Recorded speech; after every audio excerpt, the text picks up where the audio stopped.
What's up, everyone? It's Ash, and today, we're diving deep into a topic that might seem a little intimidating at first, but trust me, it's way easier than you think. Saving money doesn't have to be a daunting task. We're going to talk about how you can save a solid 20% of your salary without feeling like you're living on ramen noodles and tap water. Imagine being able to enjoy your life while still putting away a good chunk of your earnings. I know, saving money can feel like a chore, especially when you're just trying to make ends meet. But it doesn't have to be that way. But what if I told you that saving doesn't have to mean sacrificing all the things you enjoy? You can still have your coffee dates, your nights out, and your shopping sprees. It's all about being smart with your money, and I'm going to show you exactly how to do that. With a few tweaks and some strategic planning, you can make your money work for you. Over the next few minutes, I'm going to break down some simple, actionable steps that you can start implementing today to unlock that 20% savings goal. These tips are practical and easy to follow. We're talking about budgeting without the boredom, making it a fun and engaging process, automating your savings like a boss so you don't even have to think about it, and finding those sneaky little expenses that are draining your bank account. We'll identify and eliminate them together. Let's get right into it. By the end of this video, you'll have a clear plan to save more and stress less. First things first, we need to talk about budgeting. Now, I know what you're thinking. Budgeting sounds boring and restrictive. But stick with me here. I know the dreaded B word. It often conjures up images of cutting out all the fun stuff and living on ramen noodles. But hear me out, because this isn't about restricting yourself or living like a monk. It's about gaining control and making informed choices. It's about understanding where your money is actually going. When you know this, you can make better decisions that align with your goals. Think about it. If you don't know how much you're spending on things like eating out, entertainment, or those impulse Amazon purchases, how can you possibly expect to save? It's crucial to have a clear picture. It's like trying to drive a car with your eyes closed. You might get somewhere, but it's probably not going to be pretty. You need to see the road to navigate it properly. So, how do we fix this? Simple. Start tracking your expenses. This is the first step towards financial clarity and control. There are tons of apps out there that make this super easy, or you can go old school with a spreadsheet. The method doesn't matter as much as the consistency. The key is to find a system that works for you and stick with it. Consistency is what will make the difference. For at least a month, write down every single dollar you spend. This might seem tedious, but it's incredibly revealing. And I mean everything. That morning coffee, those online subscriptions you forgot about, that pack of gum at the checkout counter. Every little expense adds up.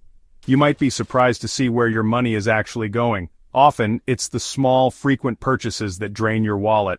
Once you have a good understanding of your spending habits, you can start to identify areas where you can cut back without feeling deprived. It's about making smarter choices. Trust me, once you see how much those little expenses add up over time, you'll be motivated to make a change. You'll feel empowered to take control of your finances and work towards your financial goals. Now that you've got a handle on your spending, it's time to talk about setting some savings goals. Setting goals is crucial because it gives you a clear direction and purpose. Without goals, it's easy to lose track and spend money impulsively, and not just any goals.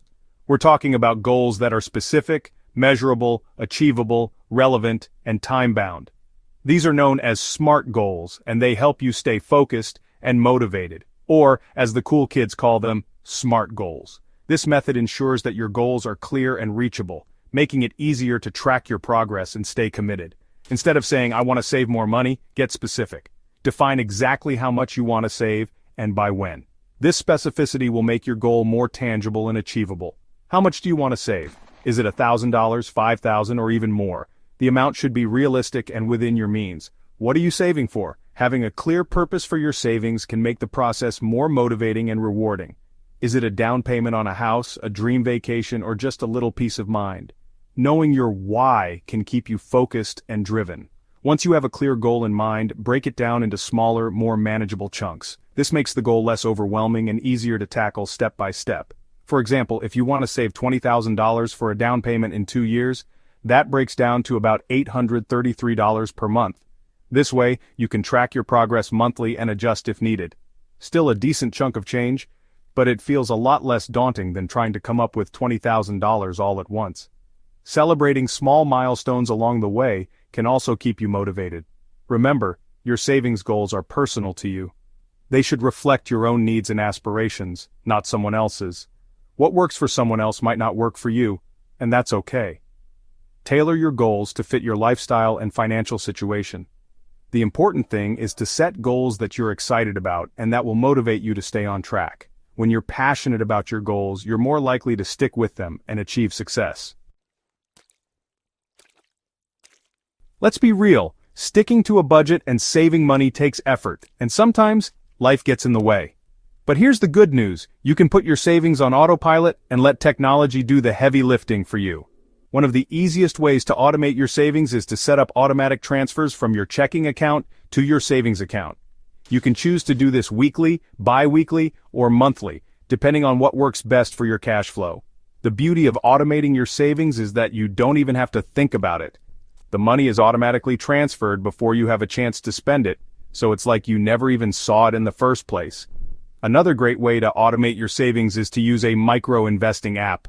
These apps round up your purchases to the nearest dollar and invest the difference. It might not seem like much at first, but those small amounts can really add up over time.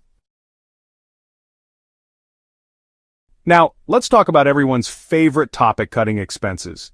But don't worry, this isn't about depriving yourself or living like a hermit. It's about identifying those sneaky little expenses that are draining your bank account without you even realizing it.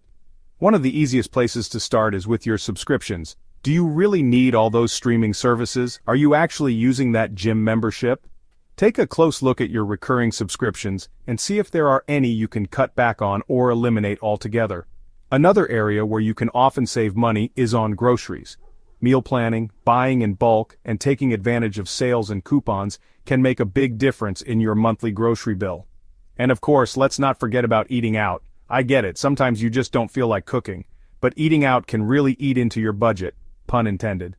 Try to limit eating out to special occasions and cook more meals at home. Now let's talk about the importance of having an emergency fund. Life is unpredictable, and unexpected expenses can pop up at any time. Whether it's a medical bill, a car repair, or a job loss, having an emergency fund can help you weather the storm without going into debt. So, how much should you have in your emergency fund? A good rule of thumb is to have 3 to 6 months worth of living expenses saved up.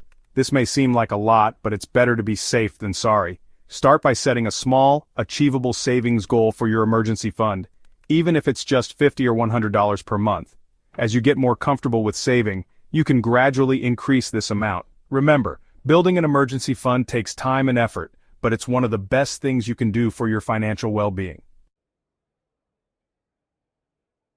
So there you have it, folks. 5 simple, actionable steps to help you save 20% of your salary without feeling like you're sacrificing your lifestyle. Remember, it all starts with tracking your spending, setting realistic goals, and automating your savings. Once you've got those basics down, you can start to fine-tune your budget and cut back on unnecessary expenses. I know it can seem overwhelming at first, but trust me, it gets easier over time. The key is to start small, be consistent, and don't be afraid to ask for help if you need it.